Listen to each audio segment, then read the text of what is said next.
ऋषिकेश में बढ़ते पेट्रोल और डीजल के दामों के विरोध में गढ़वाल टैक्सी मालिक और इसी के साथ ही चालक यूनियन ने टैक्सी कार को रस्सी से खींचकर सांकेतिक विरोध प्रदर्शन किया। मौके पर मौजूद प्रदर्शनकारियों ने बढ़ते डीजल और पेट्रोल के दामों के विरोध में नारे भी लगाए। यूनियन के पदाधिकारियों का कहना है कि लगातार बढ़ रहे डीजल और पेट्रोल के दामों से आगामी चारधाम यात्रा में काफी फर्क पड़ने वाला है।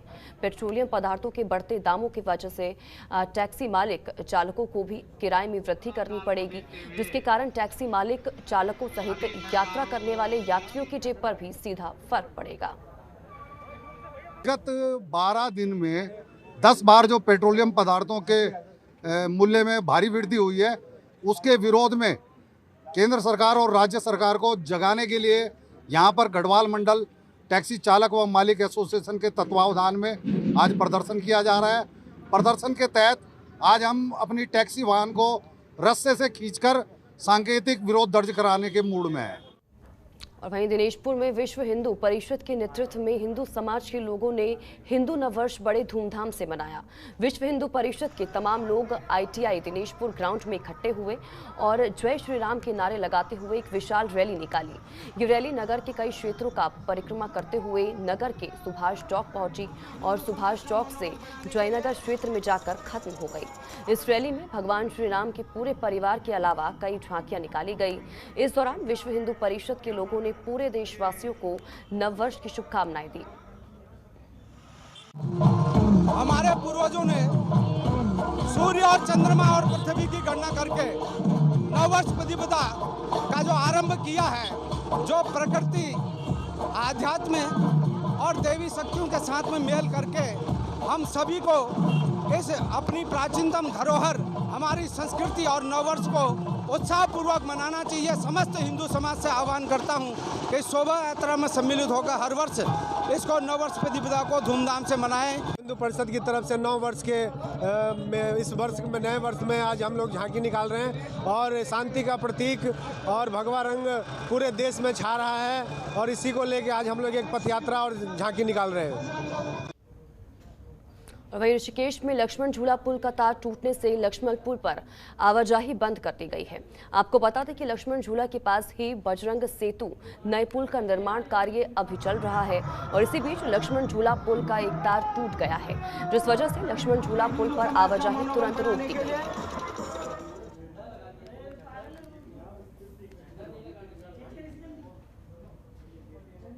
और वहीं जिम कॉर्बेट नेशनल पार्क में लगातार बढ़ रही बाघों समेत अन्य वन्यजीवों की संख्या को देखते हुए नेपाल सरकार ने भी कॉर्बेट से सुझाव साझा करने की मांग की है। इसके तहत शनिवार को कॉर्बेट के अधिकारियों और नेपाल से कई सदस्यों की टीम के बीच वन और वन्यजीवों के संरक्षण को लेकर चर्चा हुई, जिसमें कॉर्बेट के अधिकारियों ने नेपाल से कॉर्बेट की जैव विविधता, पर्यावरण और वन्यजीव सुरक्षा के लिए किए जा रहे कार्यों को साझा किया।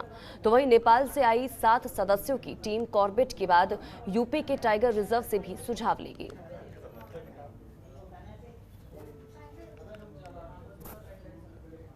और वहीं लक्सर के गंगनौली गांव के पास देवस्थान को खोदने, इसी के साथ ही क्षतिग्रस्त करने और टोना टोटका करने के आरोपियों को लक्सर पुलिस ने गिरफ्तार कर लिया है।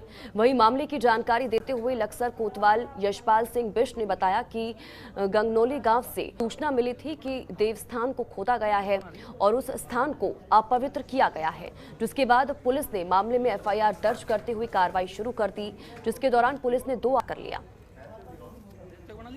पहले गंगनौली से एक सूचना मिली थी कि देवी स्थान को खोदा गया है और उस स्थान को अपवित्र किया गया है। इस सूचना पर हमारे द्वारा एफआईआर दर्ज करते हुए कार्रवाई की गई थी। तो उसमें पाया गया था कि कुछ लोगों के द्वारा तंत्र टोना टोकटा करके और ये बताया गया कि इस स्थान के नीचे खजाना हो सकता है, तो देवस्थान में चुपचाप चोरी छिपे खुदवा दिया गया था। तो उनके द्वारा ये सब चीज़ें जो है हमारे प्रकाश में आई थी, हमने उनको आज गिरफ्तार किया गया। इनका नाम है मंजूरा और राज। और वहीं कई सालों से नेपाल से गायब नाबालिग को टीमों की संयुक्त कार्रवाई से रुद्रपुर के एक मंदिर से बरामद किया गया है। रुद्रपुर के सिद्धेश्वर बालाजी मंदिर से नाबालिग को बरामद किया गया है, जिसमें बाल कल्याण समिति, बचपन बचाओ समिति और कोतवाली पुलिस की संयुक्त टीम ने ये संयुक्त कार्रवाई की है। आपको बता दें कि नेपाल निवासी नाबालिग 11 साल की उम्र से घर से गायब था, जिसके बाद नाबालिग के भाई रोहन ने नेपाल में तहरीर देकर गुमशुदगी दर्ज करा दी थी और खुद भी अपने स्तर पर खोजबीन में लगा हुआ था, जिसके बाद नाबालिग के भाई ने कड़ी मशक्कत कर जानकारी जुटाई और नाबालिग को बरामद कर लिया। नाबालिग को बरामद कर पुलिस टीम ने किशोर न्याय बोर्ड में पेश किया है, जिसके बाद बच्चे के बयान दर्ज कर उसे परिजनों को सौंप दिया जाएगा।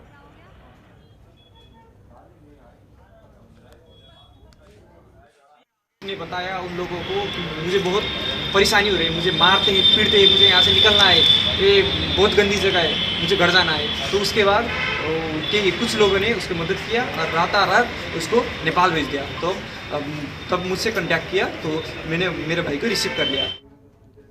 और वहीं नैनीताल के अयारपाटा में देर रात नैनी रिट्रीट की दीवार के ऊपर गुलदार दिखने से क्षेत्र में दहशत का माहौल है। दीवार पर घात लगाकर बैठे गुलदार के आसपास पर्यटक वहां नजर आ रहे हैं। आपको बता दें कि पर्यटक सीजन के दौरान क्षेत्र के देर रात तक पर्यटकों सहित स्थानीय लोगों का आना जाना लगा रहता है। ऐसे में गुलदार के रिहायशी क्षेत्रों में घुसने की सूचना वन विभाग के अधिकारियों को दे दी गई है।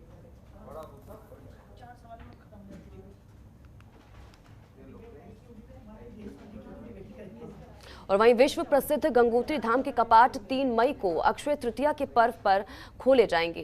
चैत्र नवरात्र पर गंगोत्री के तीर्थ पुरोहितों ने गंगोत्री धाम के कपाट खोले जाने का शुभ मुहूर्त निकाला।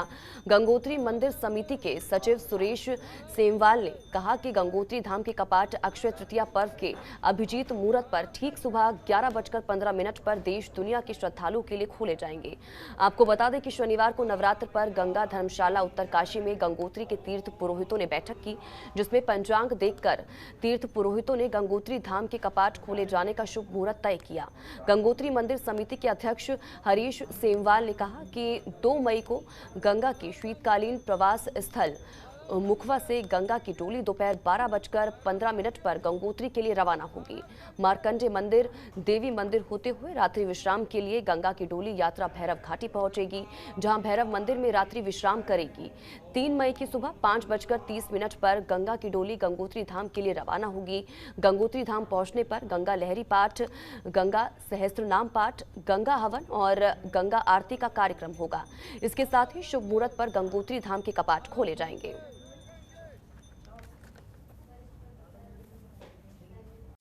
खबरों के निष्पक्ष विश्लेषण के लिए सब्सक्राइब करें Jantantra TV and press the bell icon. Never miss any update.